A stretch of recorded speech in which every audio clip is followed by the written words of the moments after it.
Covid టైంలో నాకు షాపులు క్లోజ్ చేసేవాళ్ళం కాదు, అంటే తీయొద్దని చెప్పారు.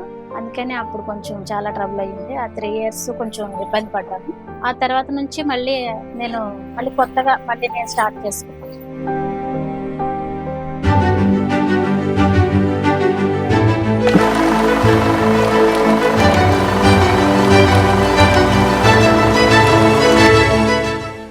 నమస్తే అండి, నా పేరు వరలక్ష్మి, మా వారి పేరు సత్యబాబు, నాకు పాప మౌనిక, మా ఊరు పెద్దాపురం అండి.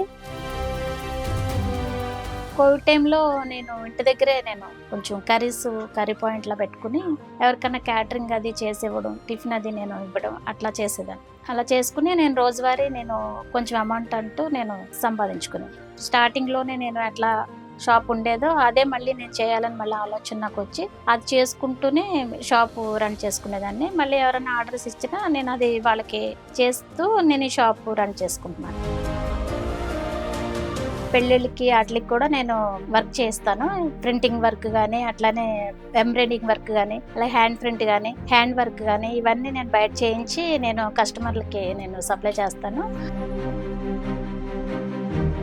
నేను డ్వాక్రాలో సభ్యురాలుగా జాయిన్ అయ్యానండి. జాయిన్ అయ్యాక నాకు అందులో లోన్ రావడంతో ఇంకా మనం కొంచెం పెద్దగా పబ్లిక్ లోకి వెళ్ళి కొంచెం షాప్ రన్ చేసుకుంటే మంచిదని ఆలోచన ప్రకారం ఆ లోన్ తీసుకుని నేను షాప్ పెట్టడం అయింది సార్.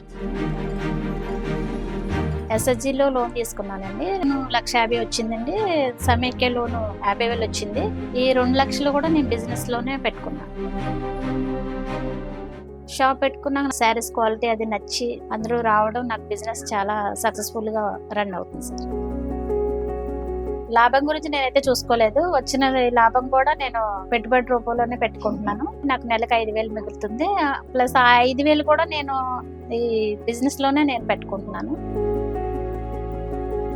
ఈ బిజినెస్ పెట్టాక ఈ సమాజంలో నాకు గుర్తింపు అంటూ గాజుల వరలక్ష్మి గారు అంటుంటారు. మెప్మా ప్రేరణ సఖి 100 ఉమెన్ గా నన్ను ఒక సక్సెస్ ఉమెన్ గా నన్ను గుర్తించినందుకు నేను చాలా సంతోషిస్తున్నాను. హైదరాబాద్ ట్రైనింగ్కి వెళ్ళాను. ఆ ట్రైనింగ్ లో నాకు చాలా గుర్తింపు వచ్చింది. ఒక ఉమెన్ ఎట్లా ఉండాలి, ఒక ఉమెన్ ఎట్లా మనకి ఒకరికి ఎంప్లాయ్మెంట్ ఎలా ఇవ్వాలి, ఎంత సపోర్టింగ్ గా ఉండాలి, ఎంత యాక్టివ్ గా ఉండాలి, మేడమ్స్ అందరిని చూసి తెలుసుకున్నాను. నేను ఇప్పటికీ ఎవరికి ఉపాధి కల్పించడం పోవడంలో నాకు చాలా బాధగా ఉంది.